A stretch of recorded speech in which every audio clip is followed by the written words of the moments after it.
You're listening to the Easy Feed podcast, episode number 47.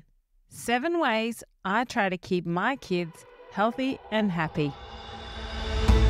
Hi there, I'm Karina Savage, and with over 20 years experience feeding children, including my own, I've learnt all the secrets that busy mums need to get their children eating better and actually enjoying healthy foods. So a huge welcome to the Easy Feed podcast. Welcome back to another episode of the Easy Feed. I hope you're really well. Today I want to talk about how I keep my kids healthy and happy, or how I try to keep my kids healthy and happy. My daughter's just had a bout of I guess you call it the flu, just had a virus, and she was lucky to make her school camp, actually. Luckily, it passed through her in time for her to be able to go on camp. You know, camp is a much anticipated part of the year, especially for year sixes, because it's their final camp of the junior primary school experience. And so she was lucky, actually, because she kind of picked up the bug the week before, so she could actually get to camp. But yeah, look, you know, you can't avoid these things. We do what we can to keep our kids happy and healthy. But sometimes sickness is unavoidable, and it's not, through anything that you've done. It's just that bugs are around, right? So today I talk about things that I do to try to keep my kids healthy and happy, or our children, I should say. There's, I have my husband around as well. And yeah, it's something that is a work in progress. You do the best you can. Certainly not perfect. You shouldn't expect to be perfect or aim to be perfect, because then you set yourself up for failure.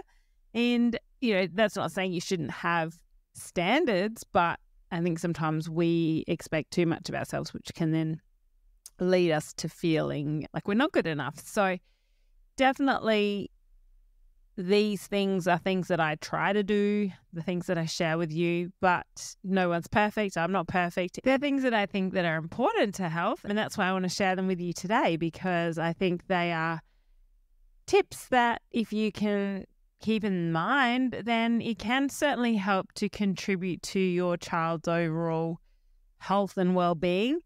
And these tips aren't necessarily all food and nutrition related. They are a bit more generalist, but I think, you've got to look at your child's health holistically. Yes, absolutely, food is medicine, and it's so important, the food that you put into their body. But raising kids is more than just the food that you're putting into them. It's a holistic approach. It's sleep, it's time, it's connection, it's all sorts of things. So I'm going to touch on my top 7 things that I try to focus on today. And then perhaps we'll talk about other things other days, but I'm going to give you my top 7 today. My number 1 today is gut and immune health. So the things that I focus on to ensure that my kids' gut and immune health is as good as it can be, and look, no one's perfect, but it's all a work in progress, is to make sure that firstly, they are getting as much fibre-rich foods as possible. Now, I will talk about fruit and veg a bit later, but I also wanted to make special mention of fibre, because really fibre is the nutrient that makes everything work better. If you can give your children fibre, you are feeding the gut bugs in their bowel. Then in turn, that is keeping their gut health strong, their immune health strong. And then what that means is that there's healthy bacterial communities in the gut, and then that actually has significant impact on their systemic health, because when the microbes in our bowel munch on fibre, they produce what we call messengers. So these messengers then travel to the brain, which is what we know as the gut-brain axis. These messengers travel everywhere and they influence our health. So feeding fiber-rich foods really it's not so sexy as other names that you might hear. Prebiotics, probiotics, postbiotics is a new one now, actually, that we'll be talking about a bit more in the future. But really, at the end of the day, it starts with fiber. So fiber is what we know as a prebiotic. Fiber is what feeds the probiotics, the microbes in your gut. So probiotics are bugs that we add to our system to boost our microbiome. And look, this isn't meant to be a microbiome podcast episode, and I could absolutely do one, but fiber is the starting point. If we can, obviously we have to have the healthy bugs in there to start with, but fiber feeds the healthy bugs and it keeps everything working. It keeps the system working well. Now, if your kids are like my kids and they love white bread, it's about trying to move them to a wholemeal or a grainy. And look, I used to have my kids on grainy bread, and then I sort of lost that battle along the way. The older they get, I think the fussier they can get sometimes. I know that peak fussy eating age is between the ages of 2 and 4, but then they also start to see what other kids are having at school, and that's when I think you find whole new challenges with feeding kids. So look, I think a good compromise is a wholemeal bread, and wholemeal bread actually has more fiber in it than grainy bread, believe it or not. Grainy bread still trumps wholemeal bread from a nutritional perspective because you've got the whole grain. So you've got the outer layer, you've got the inner middle layer, and then you've got the outer layer is the husk, where it's very high in fiber, and then you've got that middle starchy layer, and then you've got the inside layer, which is where you have the wheat germ, the healthy fats. So grainy bread, where it's got the grains intact, is still more nutritious in general than wholemeal bread, but wholemeal bread is higher in fiber and it's still very nutritious. It's a great source of iron. And so wholemeal bread is definitely something that I would not feel guilty about my kids having, because it's still very nutritious and you're still feeding their gut bugs a good amount of fiber. Oats are another brilliant way of boosting fiber. Oats can be put into cookies. They can be made, in porridge, overnight oats. Other fiber-rich foods, things like chia, are another great option. Chia pudding. My members have got access to all my recipes, which include the cookies have oats. The chia pudding's a great one. Black bean brownies, another great one. Legumes are a beautiful source of fiber and iron and protein. So trying to increase their snacks that have fiber is a great way to ensure that over the days and the weeks and the months, they're getting a bit more fiber. Nuts and seeds are another great source of fiber. Popcorn is another great source of fiber. And I wouldn't talk about popcorn as being, the healthy food that you must eat because it's got fiber in it, and it also has iron in it, by the way. I would just put it in their lunchbox and say, here's part of your day. Just choose the one that's got a little less salt. And I quite like the Cobb's range because they typically have around the 350 milligrams of sodium per 100 grams, not too high. So just be mindful of the sodium. But popcorn is a whole grain. It's high in fiber, it's high in iron, it's a good option. Other nutrients that are valuable to immune health, vitamin C and zinc. Now, vitamin C we typically get enough of. Unless your child had literally not one fruit or vegetable past their lips, then vitamin C might become a problem. And I've certainly seen kids like that. But if your child has a little bit of fruit and vegetables, like potatoes even have vitamin C, right? Herbs are rich in vitamin C. So most of the time, children will meet their vitamin C requirements. Zinc is another good one for the immune system. And zinc is often found in those protein foods, also nuts and seeds. So zinc is something that I think is beneficial to boost during times of sickness. So, for example, my daughter's recently been sick, so I did give her a bit of extra zinc, vitamin C. I really like the Armour Force for Juniors because it's got all of that in there, as well as antigraphis and elderberry. So zinc and vitamin C, I think, are good to boost during times of sickness, but you don't necessarily have to supplement them all the time. In fact, it's not good to supplement with vitamin C unless there's literally not a fruit or vegetable that passes their lips. So all in all, my number one is that gut health is crucial and fiber plays a massive role in that. Fruits and vegetables 100% play a role in that as well. I'm just not talking about them a lot in my number one because I'm going to talk about them again, but try to keep the skins on as much as possible. I'm not talking about eating a banana skin or a kiwi fruit skin. Well, you can do that if you want, but typically not. But definitely things like apples and pears, because you're getting more fiber and you're actually getting more nutrition in the nutrients just under the skin. Or even if your child's not at the point where they will eat a whole apple that's got skin on it, you can do two things. You can either half peel it, so you kind of leave stripes on the apple, or you can finely slice it into what I call apple chips. So round, thin apple chips with a tiny bit of peel on the outside. So that can be a good way to try and transition them over to eating fruit with the skin on it.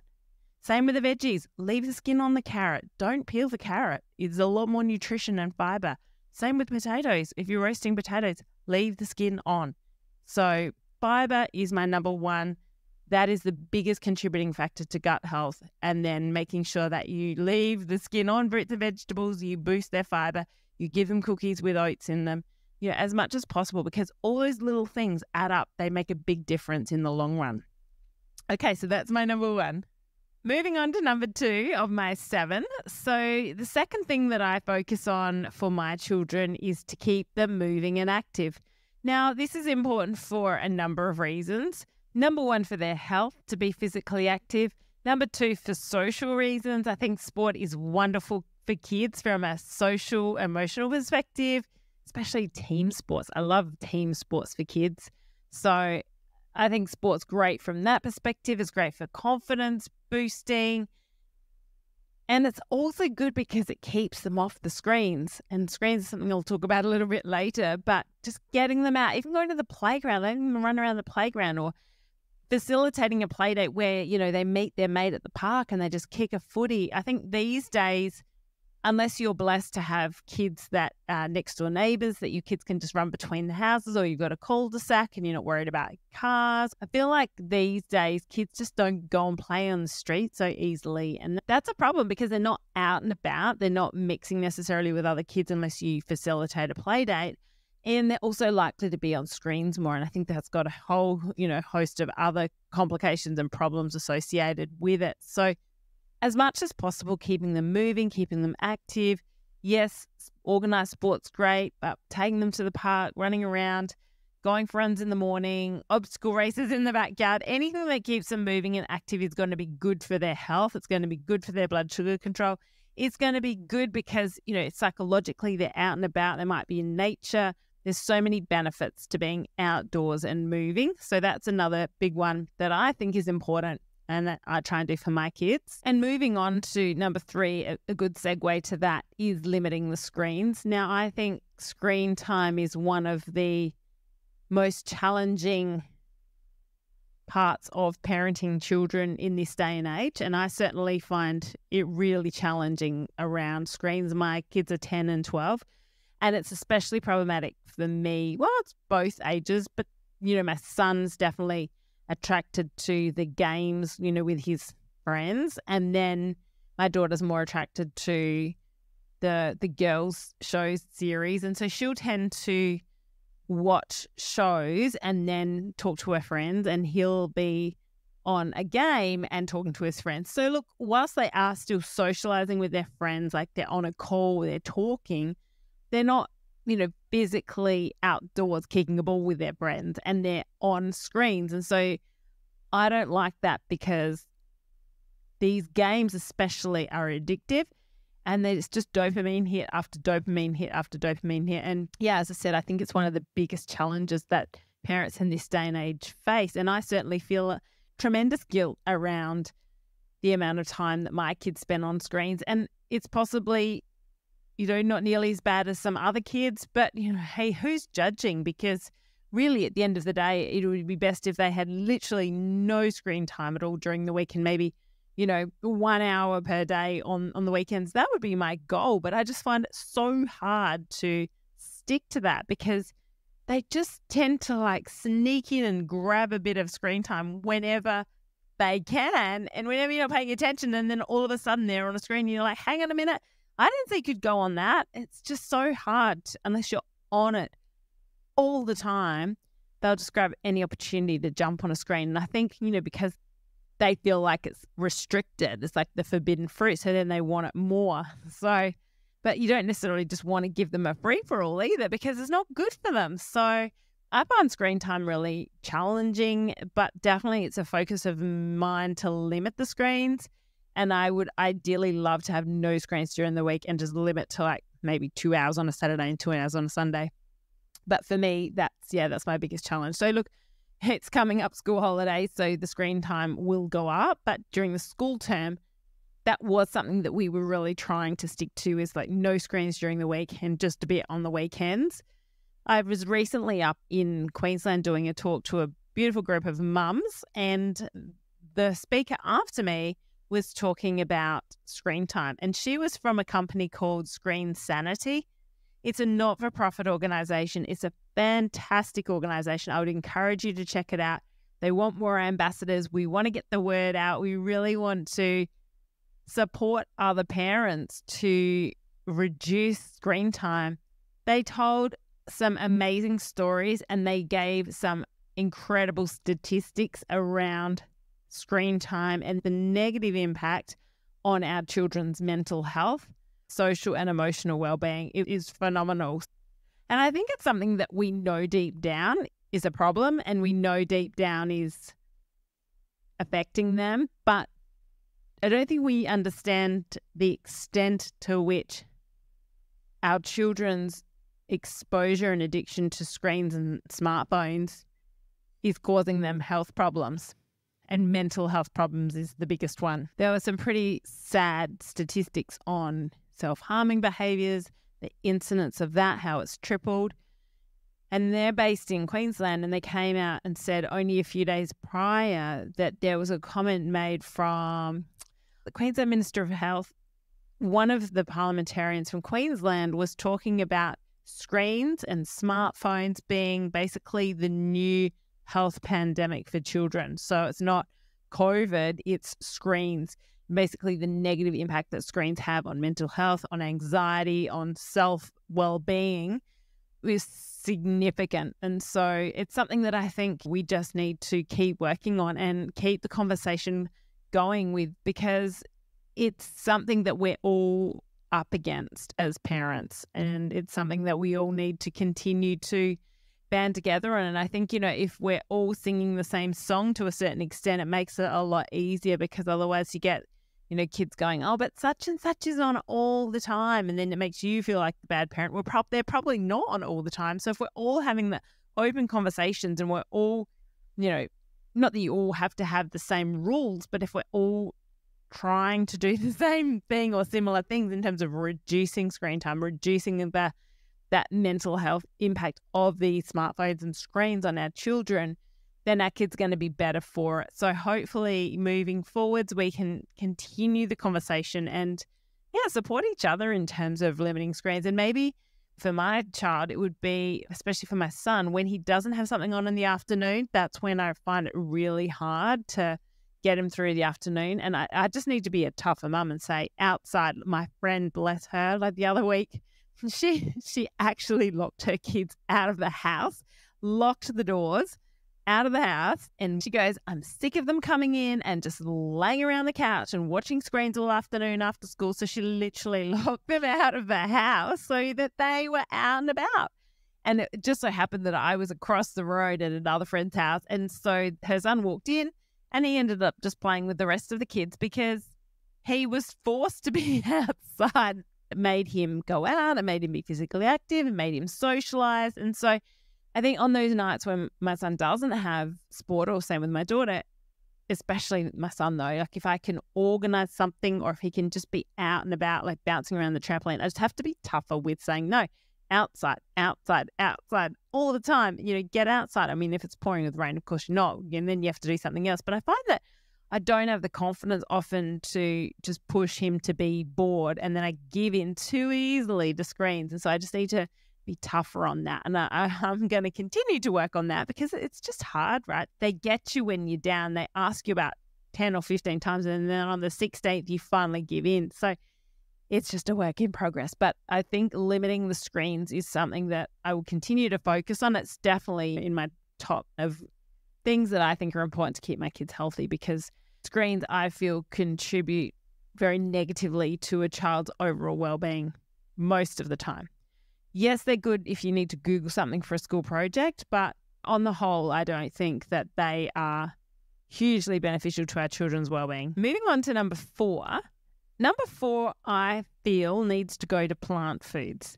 And the reason it needs to go to plant foods is because children need vitamins, minerals, antioxidants, all of those important, what I call phytochemicals or nutrients, to keep their immune system really strong and functioning so that they can fight off sickness, they don't get sick all the time, and they're feeling good. So, I mean, yes, we all need fruit and vegetables and phytochemicals and all the good stuff. But if we can prioritize it and just remember to offer them something that's colourful every time they eat, without realising it, you will make a big difference to their daily, their weekly, their monthly, their annual intake of plant foods. So I think I've talked about this on a previous podcast where, just simply having 2 extra mouthfuls of fruit or vegetables every day over the weeks and the months and years adds up to a significant amount of extra fruits and vegetables and vitamins and minerals. And so it doesn't seem like much, but simply throwing a bowl of blueberries in front of them next to their cereal, or chopping up a banana onto their Weet-Bix, or putting some chopped carrot and some cherry tomatoes next to a cheese toastie at lunchtime. So always trying to put some colour next to the food that they're eating, whether it's a main meal or a snack. Now, I love a good platter for snacks. I think that's a great way to incorporate plant foods, fruits and vegetables. And by plant foods, we could also mean nuts and seeds and whatnot. Popcorn's probably more in the carb range, although popcorn does contain fibre and iron. But for the purpose of this, I'm talking about fruits and vegetables. And that's where I would do fruit 3 times and veggies 3 times. So I would offer fruit with breakfast, morning tea and supper. And I would offer veggies at lunch, afternoon tea and dinner. And literally just try and pop something there 6 times a day. Whether they eat it or not is another story, and we can talk about that another time. But definitely I would incorporate plant foods into their meals 6 times a day. And if you say, they don't have dessert or supper, then that's fine. Just do it 5 times. But I would always try to offer something colourful every time they eat, and that will just help to boost their intake. But even if they don't eat any of it, that exposure and subconsciously them being exposed to colour all the time, because we know kids eat foods that are familiar to them. And if you are constantly putting these colourful foods in front of them, then eventually they will get used to it and they will start to eat more of these as well. Okay, moving on to number 5. Number 5 is something that I pay attention to, firstly, because my daughter is vegetarian and she doesn't eat meat and iron-containing foods from animals. So I'm always really cautious about making sure she's getting enough iron. And on that note, I then have to watch dairy as well, because I believe dairy is one of the significant inhibitors of iron intake and absorption, because our kids fill up on dairy, they fill up on milk, yogurt, cheese, custard at the expense of iron-rich foods. So they're filling up on these dairy foods. They're not eating the nuts, the seeds, the black bean brownie, because they're having another piece of cheese and another tub of yogurt and an ice cream or a glass of milk. So it's a problem because they're not eating the iron-rich foods because they're having dairy, but also dairy can inhibit the absorption of iron. So it's through the protein and also the calcium interaction with the iron. So if you're ever needing an iron supplement, don't have it around dairy because it will inhibit the absorption. So for my kids, I'm conscious of not only keeping up the colour and the plant foods, but also the iron-rich foods, because that is something that very, very common. In my Nourishing Kids membership, we talk about it a lot. We talk about iron deficiency a lot. We talk about supplementation and iron-rich foods because it's very common for many reasons. We fussy eaters, definitely. But then things like reflux medication can increase your risk of nutrient deficiency, increase iron deficiency risk, increase B12 deficiency risk, because it inhibits the absorption of these nutrients. So for many reasons, we are seeing a lot of iron deficiency, especially in young kids. We know that 20% of young kids do not get enough dietary iron, and that's why they are low in iron or deficient in iron. So for my kids too, I do focus on it just to make sure that we are nourishing them and getting enough iron in. I'm always conscious of making sure that I've got vitamin C rich foods with the iron rich foods to maximize the absorption of iron there as well. Putting vitamin C rich foods with the iron rich foods such as spinach or eggs or baked beans or edamame, which is something that we use a lot of in our house, will triple the absorption of the iron from the edamame. So it's really important to put vitamin C rich foods with the iron rich foods. Now with dairy, I would definitely limit to any child over the age of 2. I would definitely limit to 300 mils of milk per 24 hours. And this is something that was a consensus years ago when I went to an international pediatric gastroenterology and nutrition conference. There was that discussion around how, too much dairy displaces the intake of other nutritious foods. So we really need to watch the amount of milk and dairy that they're having. So I would limit to just over a cup of milk per day for your child. Or less. Like if they're dairy free, totally fine. You just need to make sure they're getting enough calcium from a supplement, a plant milk. And my preference there is a soy milk, a fortified soy milk, because that's going to be the best substitute from an amino acid and nutritional quality of the protein perspective, and make sure that it's supplemented with calcium. So for something like the Vitasoy Calci Plus, I think is a great one. Yes, it has a little bit of sugar, but it's still less than cow's milk in terms of its total sugar content, and it's a very nutritious option, especially for a dairy-free diet. Okay, the next one we're moving on to is about giving our kids our time. And this is something that is a focus for me for their, I guess, not so much for their physical gut health, but it's more from their mental health perspective and happiness perspective, because at the end of the day, all your children want, apart from love and security, is your time. And I find that this is something that I need to make a priority, because it's so easy to go, oh, hang on a minute, in a minute, let me just do this. And then the moment's gone. And then something's happened. Like even, for example, yesterday, my son was like, Mommy, can you help me get this? Because he wanted to show my mum, who's visiting us at the moment, staying with us, he wanted to show her his racing car game. And he's got this steering wheel, right, that he was given to play this racing car game. But the steering wheel needs to be screwed into the desk. He was asking me if I could help him to screw it onto the table so that he could then just show my mum the racing car game and do a race and show her, because he was proud of himself. And then he could, get ready for bed and read. Anyway, I was still doing something in the kitchen, and, sometimes you just can't go to them, because I think I was tidying up. But he's like, Mum, can you help me? Or can someone help me? Well, in a minute. And then he's tried to do it on his own, and then it's quite heavy and it's fallen and it's hurt his ankle, and he's ended up in tears. And it's like, oh, well, if I'd just gone and helped him, then that wouldn't have happened. I'm really mindful of trying to take that opportunity to spend that time with them, for them to show me what they wanted to show me. Maybe they were, and often he does this too. He's like, Mummy, can you just come outside? I just want to show you my shooting, my basketball shooting. I'll be like, in a minute, and then I'll catch myself. I'm like, no, just stop what you're doing and just go out and just watch him shoot a few hoops. Often it's because they're proud of something that they've achieved, and they just want to show it to you, and they just want to share it with you. And for you, you value it, but then you're also in the middle of something. So you're like, hang on a minute. So I'm trying to catch myself, and I'm still got a long way to go with this, but I'm trying to catch myself a little more and actually go, you know what, I'm just going to drop tools. And I am actually, my mum even commented, she's like, it was really sweet to see you, playing handball with Lockie the other night. And I did. I was like, all right, I'm just going to stop what I'm doing, and we're just going to play some handball. So I'm really mindful of that, because you don't get these years back. You don't get that time back when they're, 17 or 18 and they're off with their mates and they don't want you to play handball with them.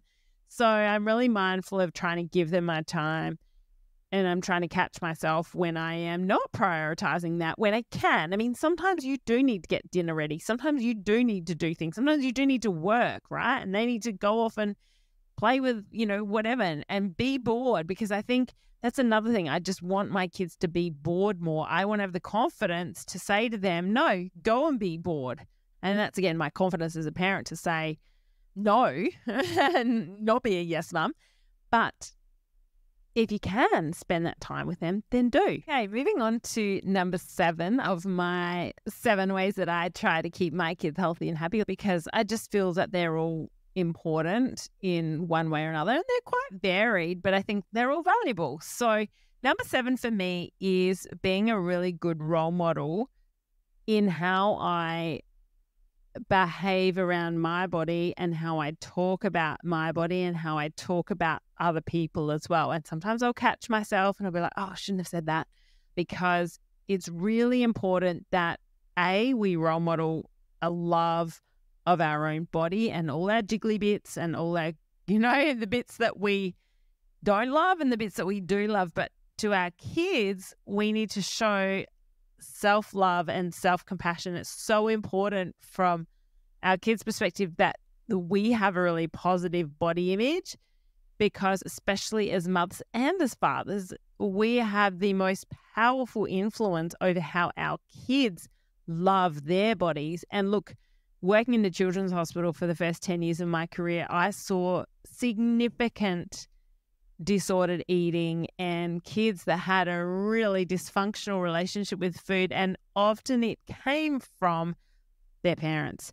And something happened, either something was said to the child or their parents themselves have disordered eating habits and poor body image, and it really impacts the child. And when they're in hospitals, of course, they're significantly medically affected as well as psychologically affected. But I think it all starts at home and them seeing how you behave around food, but also your own body image. So if you're eating chocolate, don't verbalize. Don't say, oh, I shouldn't eat this. It's going to make me fat, or it's bad food, or I'm trying to cut back. All of that stuff. Don't say that around your kids, because they'll pick up on all of that. You don't want your daughter in 10 years' time to say the same thing, right? Because they remember all of this. So how we are around food and how we talk about food or our bodies is really valuable. And it's really, really important that we are positive around this.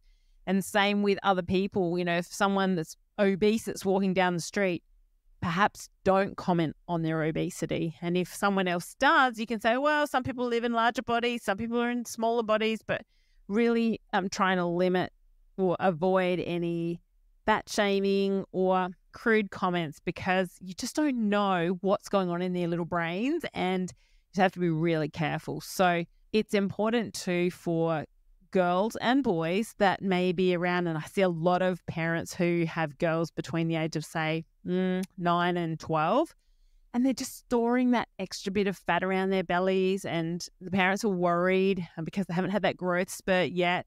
And it's such a tricky and delicate situation, because you don't want to create a situation where the child becomes hyper-focused on what they eat, because it's that slippery slope down the eating disorder path. And so I always say, look, if they are a little bit chunky around the middle, they are going to grow into their weight. They are going to grow up. They will stretch out. And the most important thing you can do right now is role model healthy eating behaviors, role model self-love for your body, and also perhaps talk about mindful eating, head hunger versus tummy hunger. Keep them active and just try and ride it out, because the more of a thing you make it, the more of a thing it becomes. If you start trying to restrict, then food becomes a forbidden fruit, and then that leads to disordered eating behaviors as well. So you don't want to over-restrict food, but at the same time, you want to teach them to have healthy eating behaviors and a healthy relationship with food, where you've got everyday foods and sometimes foods. So I find it's a minefield, and we do the best we can. But as parents, I think we really need to be aware of how we are with our own bodies, how we talk about our own bodies. If you're in the bathroom and you've just had a shower and your son or daughter comes in to brush their teeth, and there's discussion about your body, then it's really important that you show love and compassion for your body. I love my bum, or I love that jiggly bit, or, you make a joke of it. But it's so powerful when they can see you're happy and you accept your body the way it is, because then they're much more likely to do the same thing. We're their teachers for life in everything, and how we feel about our bodies, how we talk about our bodies, how we talk about their bodies. If they want to have a conversation about their body, then they've got to be really positive about that and talk about their body being strong and fast. And it's very powerful when you use words like that. Really avoid any discussion about fat, skinny, throw all the scales out, hate scales. The only reason you would use a scale is if for medical reasons you really had to weigh a child, but the rest of the time, I hate when I wish they didn't exist, or a baby that's not growing properly or not gaining weight quickly enough. That's when you need scales. But for all other situations, don't ever let your kids see you weighing yourself. I think that's another thing that is a problem. So just be really mindful about how you are. And that's something that I'm always mindful of in front of my kids. And I've definitely told them how much I love even the jiggly bits, or, I can't even remember what our last conversation was. I mean, we don't have them very often. They're very occasional, but I'm very, very mindful of being positive whenever a discussion comes up. And I'm also mindful of when I am eating, chocolate or chips or whatever, that, again, there's no self-shaming. There's no discussion about being a good food or a bad food. You're just enjoying it. It's just a food. All right. Well, wasn't that a real melting pot of different conversations about how I am wanting to keep my kids healthy and happy right now, keeping them moving and active and off screens or limiting the screens, keeping up the fruits and the vegetable exposure, the plant foods, watching iron-rich foods and vitamin C, and limiting dairy, giving them more of my time, spending more time with them wherever possible, and then being really mindful about how we talk about our own bodies, how we role model eating junk food in front of our kids, and also eating the healthy stuff in front of our kids, because that is so powerful as well. And you'll hear me talking about that all the time, but that benefit of eating good foods in front of your kids subconsciously plants so many seeds. And I talk about this all the time in my membership, in my 3-week Feeding Kids Reset, which is my flagship fussy eating program, and also with my members in the Nourishing Kids membership. You get my fussy eating program, the 3-week Feeding Kids Reset. You get all of the strategies. And I do talk a lot about that, importance of eating with your kids and role modeling those healthy eating behaviors. So, but definitely that awareness of self-talk and how you talk about yourself and what you eat is so powerful, because remember, kids see you, they listen to you, they absorb everything, stuff that you don't even realize. Your external words can become their internal words. So just be really mindful about what you say. All right, I will wrap it up there. Thanks so much for spending the time with me. I hope that you have a wonderful week, and I will chat to you soon. Bye for now.